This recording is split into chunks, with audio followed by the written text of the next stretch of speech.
BB ન્યૂઝમાં આપનું સ્વાગત છે। હું છું અજીત ઝુપેલવાલા। સમાચારમાં વાત કરીએ તો વોર્ડ નંબર 14માં સમાવિષ્ટ વડોદરા શહેરના વાડી નાલબંધવાડા મસ્જિદે કુબા પાસે છેલ્લા 2 વર્ષથી ડ્રેનેજ ઉભરાવવાની સમસ્યા છે।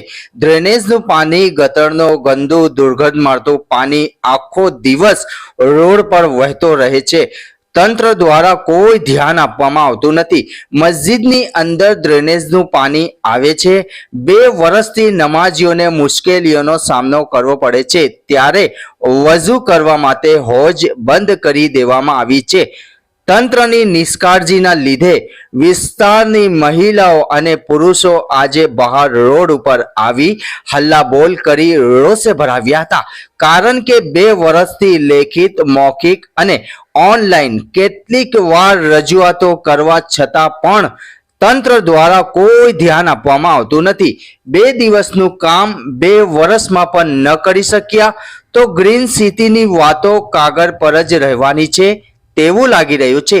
વધુમાં તેમણે જણાવ્યું હતું કે અહીંયા કોર્પોરેટર પણ આવીને ગયા છે, છતાં કોઈ ધ્યાન આપવામાં આવ્યું નથી। સરિયાવાળા આવે છે અને સરિયા મારી જતા રહે છે અને તેમને એ પણ જણાવ્યું હતું કે અમારા ત્યાં બાળકો બીમારીઓમાં સપડાયા છે, કારણ કે ઘરોમાં પીવાના પાણીમાં ડ્રેનેજનું પાણી મિક્સિંગ થઈને આવે છે। જો અમારા બાળકો ભયંકર બીમારીઓમાં સપડાય તો તેનો જિમ્મેદાર કોણ?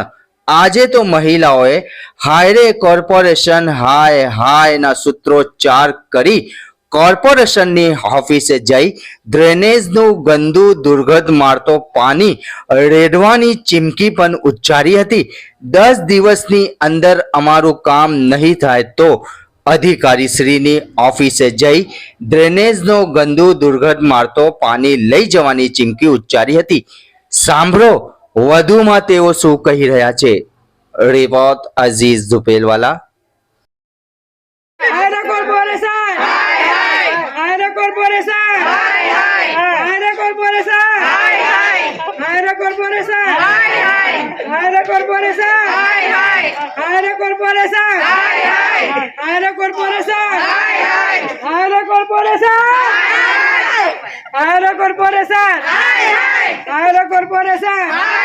वार्ड नंबर 14 हमारे यहाँ 2 साल से ड्रेनेज की समस्या है।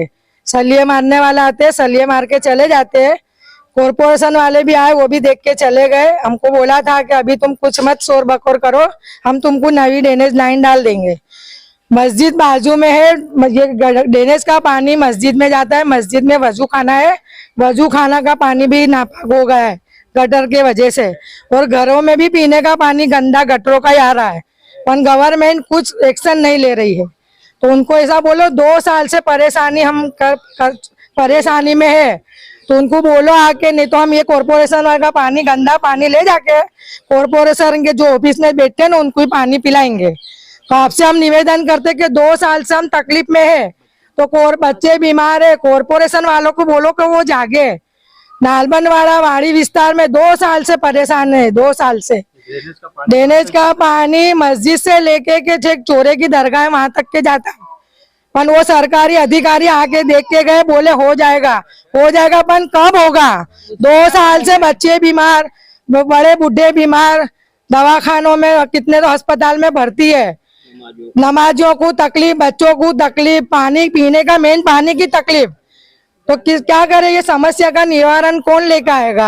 आते हैं ऑफिस पे, जाते हैं, मर्जी करते, आते हैं, सलिए मार के चले जाते हैं, फिर बाद में कुछ भी एक्शन लेना आते ही नहीं है।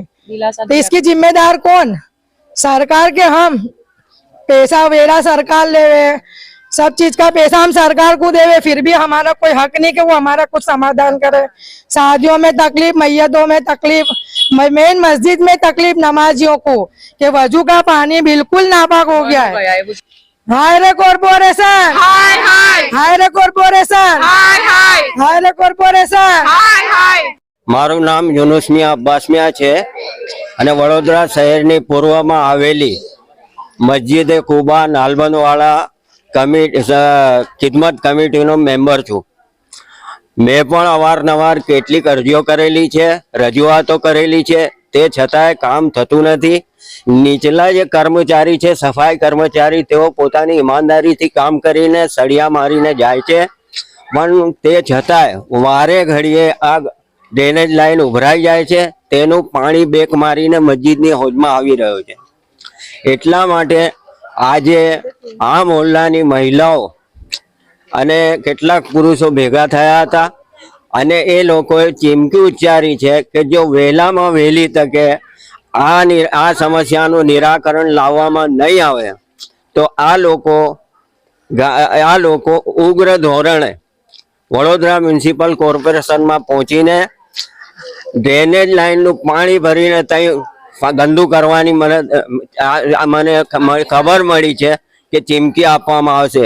એટલા માટે હું લાગતા વળગતા અધિકારીઓને મારી તરફથી નમ્ર અપીલ કરું છું કે વહેલામાં વહેલી તકે જેટલું બની શકે એટલી જલ્દી આ સમસ્યાનું નિરાકરણ લાવે તેવી મારી માંગ છે.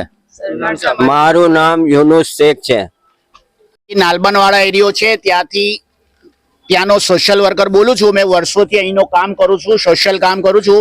આ અમારી મસ્જિદે કુબા છે, ત્યાં લગભગ 2 વર્ષથી ડ્રેનેજનો પાણી લીક છે.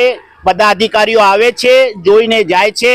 ઘણા કોર્પોરેટર સાહેબ જોઈને ગયા. 2 વર્ષથી એટલું ત્રાહીમામ છે. છોકરાઓ બીમાર છે, બૈરાઓ ત્રાહીમામ કરે છે. ઘરમાં પીવાનું પાણી વ્યવસ્થિત રીતે નથી આવતું. આ મસ્જિદમાં આ ટોટલ ડ્રેનેજનો પાણી લીક થઈને હોજમાં ગયો છે. માછલીઓ અંદર મરી ગઈ છે, જીવ વસ્તુ મરી ગયા છે અંદર.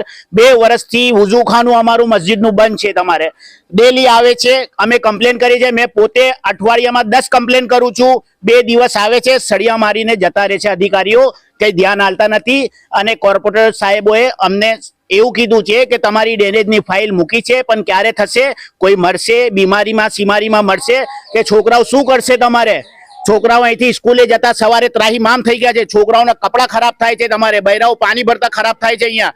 ને નમાજીઓને સૌથી મોટી તકલીફ પડે છે. અમારી હોજ જે આમાં પવિત્ર સ્થાન છે મસ્જિદ, ત્યાં ઉઝુ કરીને બી નથી આવતા. લોકો ઘરેથી ઉઝુ કરીને આવે છે ને બહુ ત્રાસ છે. મહેરબાની કરીને સાહેબ આનો ઉકેલ લાવ, વહેલા તકે ઉકેલ લાવ. નહીં તો આ ઉકેલ અઠવાડિયાની અંદર નહીં આવ્યું તો આ જે ડ્રેનેજનો ગંદો પાણી છે, આ બધું લેડીઝ અને બધા જેન્ટ્સના રાહદારીઓ જેટલા બી છે બસ્તીના, પાણી ભરીને તમારા જેટલા મોટા મોટા સાહેબ અધિકારીઓ છે એમને પીવડાવવામાં આવશે. આ મહેરબાની કરીને આનો શોર્ટ ટાઈમમાં ઉકેલ લાવ. થાય છે કે નહીં થાય છે, વહેલા તકે અમને ફળિયામાં આવીને જવાબ આલો.